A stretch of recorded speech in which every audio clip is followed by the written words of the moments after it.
একবার ভাবো, তুমি হঠাৎ কোথাও ধাক্কা খেলে, সঙ্গে সঙ্গে ব্যথা লাগলো, কিন্তু এই ব্যথা হঠাৎ করে এলো কিভাবে?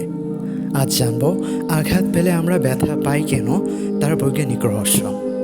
আমাদের শরীরের ত্বকের নিচে অসংখ্য স্নায়ুকোষ বা রিসেপ্টর আছে, যেগুলো সবসময় নজর রাখে আমাদের শরীরের অবস্থা কেমন চলছে। যখন কোথাও কাটা লাগে, পড়ে বা ধাক্কা লাগে, এই রিসেপ্টরগুলো সঙ্গে সঙ্গে এক ধরনের ইলেকট্রিক সিগন্যাল পাঠায় মেরুদণ্ড হয়ে মস্তিষ্কে। মস্তিষ্ক এই সিগন্যাল বিশ্লেষণ করে বোঝে নেয় শরীরের এই জায়গায় সমস্যা হয়েছে। তারপরই আমরা সেই জায়গায় ব্যথা অনুভব করি। আসলে ব্যথা হলো আমাদের শরীরে এক ধরনের প্রাকৃতিক অ্যালার্ম সিস্টেম, যা বলে দেয় এই জায়গাটাকে সাবধানে রাখো, না হলে আরও ক্ষতি হতে পারে। কখনো ছোট একটা কাটা জায়গা থেকেও বড় ইনফেকশন হয়ে যেতে পারে। তাই ব্যথা আমাদের বাঁচিয়ে রাখে, সতর্ক করে।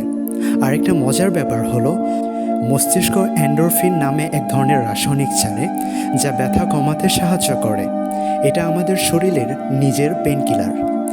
তাই যখন তোমরা কেউ আঘাত পাবে, তখন ভাববে এ ব্যথা তোমাকে কষ্ট দিতে আসেনি, বরং তোমাকে রক্ষা করতে এসেছে। Punish isn't punishment, it's a protection. Thank you.